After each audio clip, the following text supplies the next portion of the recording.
Well, the elf continues to speak. The first time I come to the place you call home, you quickly must give me a name of my own. Once you are finished, my mission can start. What will you call me, Markle or Zart? Will it be Foddle, Criddle, or Clyde? Fizby's cute too, but you must decide. Each night while you're sleeping, to Santa I'll fly, to the North Pole, right through the dark sky. Of course, Christmas magic helps me to be quick. I laugh with my friends and report to St. Nick. I tell him if you have been bad or been good. The news of the day makes him happy or sad. A push or a shove I'll report to the boss, but small acts of kindness will not be a loss. In the car, at the park, or even at school, the word will get out if you broke a rule. I'll be back at your home before you awake, and then you must find the new spot I will take. You'll jump out of bed and come running to see who will be the first to spy little old me. Maybe the kitchen, the bathroom, or den is where you'll find me, your special elf friend. I can hide on a plant, a shelf, or a frame. Where will I be? Let's make it a game. There's only one rule that you have to follow, so I will come back and be here tomorrow. Please do not touch me. My magic might go, and Santa won't hear all I've seen or I know. I won't get to tell him that you've said your prayers or helped to bake cookies or cleaned off the stairs. How will he know how good you have been? He might start to think you forgot about him. I can't speak to you, so says Santa Claus. All of us elves have to follow his laws. I'll listen to you. Tell me your wishes. Would you like a game or some tiny toy dishes? The gleam in my eye and my bright little smile shows you I'm listening and noting your file. The final decision with Santa now rests. What do you think? Will you get your request? The night before Christmas, my job's at an end. The rest of the year with Santa I'll spend. And now we're going to move into our own little story about Jonah McHeather and Missy McHeather, a sister and brother living together. Sometimes they argue and sometimes they play, but argue they did when their elf came to stay. Each one had a name for the elf they'd picked out. Which name was the best? Missy chose Scout. Jonah was certain his name was the winner. He wanted to call the little elf Spinner. Mom flipped a coin to decide between the two. Missy won the toss, so her name would do. Well, Jonah got mad, and he felt left out because the name of the elf he knew would be Scout. Jonah pouted and stomped and threw a big fit. His mom said to stop it, but he wouldn't quit. His sister laughed, and it made Jonah fume. So Mom scolded and then sent the kids to their room. Jonah looked at Scout, sitting straight on his shelf. All he could think was Scout's no name for an elf. The longer he looked, the madder he got. I know what I'll do, he snickered and thought. Now, while everyone in the house was sleeping, out of his room, Jonah came creeping. I'll show them, he said as he looked for the elf.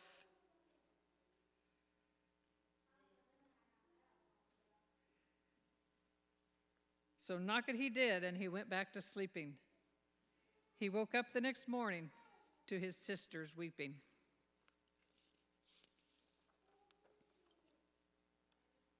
The elf was not hidden as they had expected. What if the elf's magic has been affected? Missy ran and told Mom what deed had been done. And the culprit she knew could only be one. Mom scolded Jonah, and then she told him that Santa would now not be able to bring them the toys they requested, and wasn't it tragic? That poor little Scout had lost all his magic.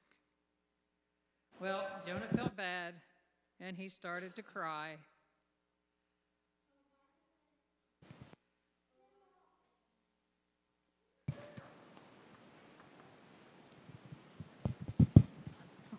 Oh, why did I knock that elf off the shelf? Why?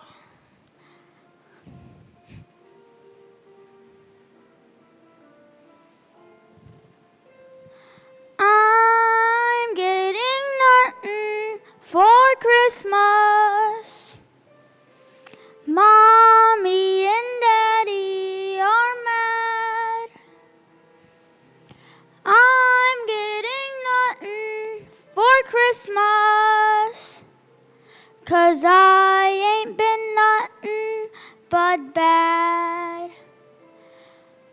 I won't be seeing Santa Claus. Somebody snitched on me. He won't visit me because somebody snitched on me. Next year I'll be going straight. Next year I'll be good, just wait. I'd start now, but it's too late.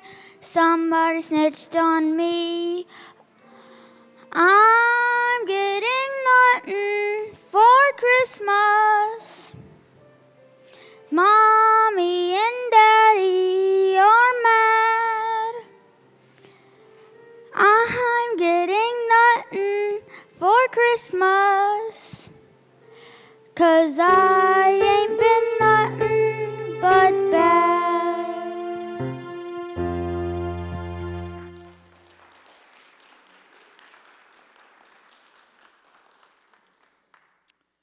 Well, his sister felt sorry for Jonah and told him, I know that a visit from Santa may look grim, but Christmas is not all about presents and toys delivered from Santa to good little boys.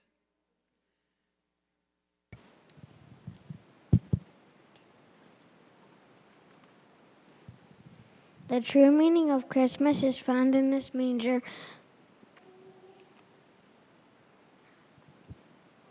A baby was born who became the world's Savior. This frail little infant asleep in the hay would change the whole world with words he would say.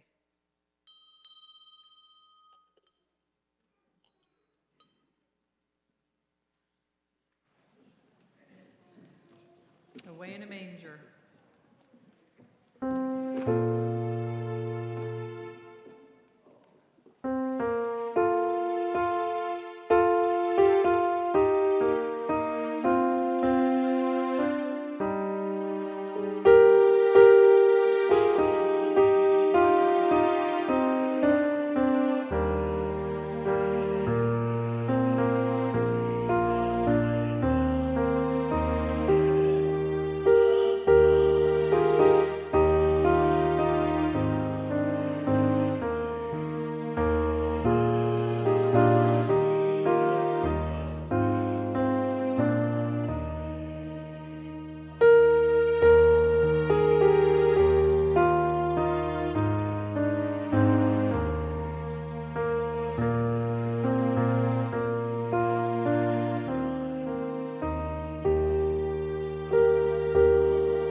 Well, Jonah felt better, and this he did say, from now on I'll be good, and to Jesus I'll pray.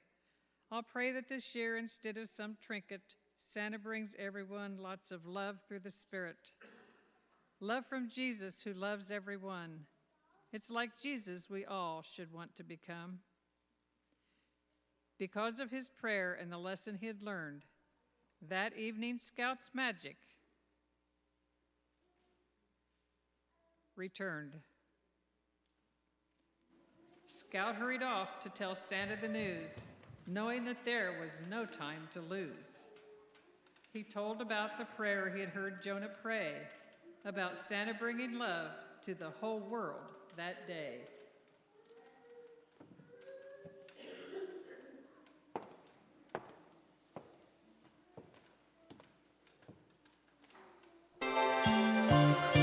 Give love on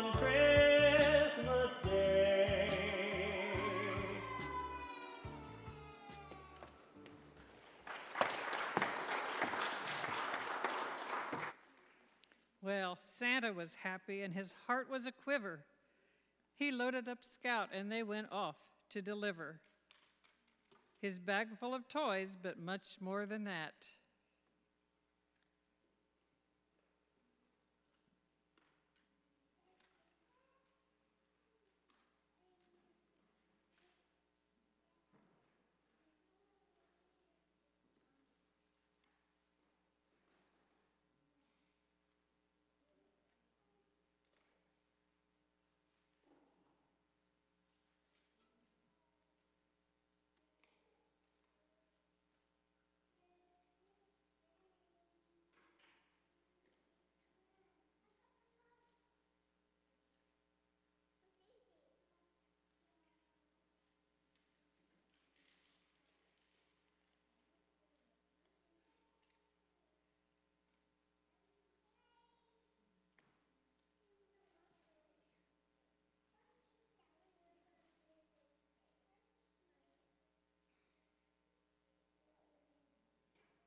He spread Jesus' love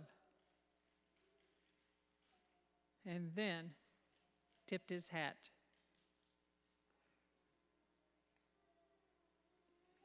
And when he was back at his workshop with Scout, the kids found their presents, and there was no doubt. Their prayers had been answered, Scout's magic was real, and the love Santa brought them was all they could feel. So let's finish the story we started a brief bit ago. Then we'll sing Christmas songs, the ones we all know. We left off with Scout saying, his message relaying. The night before Christmas, my job's at an end. The rest of the year with Santa I'll spend. So blow me a kiss and bid me farewell. I'll fly away when I hear Santa's bell. Of course I will miss you, but wait till next year. When the holidays come, I'll again reappear. Until then, I wish every girl and each boy a Christmas of peace and a year full of joy. And now we remember the reason. We remember that Jesus is the real reason, the reason we spread love all Christmas season. We'll ask you to all join with us as we sing Joy to the World, Jingle Bells, and we wish you a Merry Christmas.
Well, that concludes our little production. But we want to invite you all. We have lunch prepared for the kids. There's hot dogs and chips and cookies, and there's a table for crafts if they want to do that. And I have it on. I think Santa Claus might be back there passing out some treats. So, and there's a place you can get your pictures taken with the kids, or you get your pictures taken with Santa Claus. So, if you would please join us in the fellowship hall. But first, I wonder if Pastor Doug, would you close us in prayer? Let's pray. Father, we thank you for this season to be here, for what it means to us, and that Jesus came for us. Lord, we ask, God, that you'll be with all of us now as we go and enjoy the food. Pray your touch upon the food, your blessing upon it, God. And bless our fellowship together, and help us, Lord, to be mindful through this season of the reason for the season. That's Jesus. In your name we pray. Amen. Merry Christmas! And we invite you all back to worship with us every Sunday at 9:30, and our special Christmas Eve service is Christmas Eve at 7 p.m. So we welcome you all.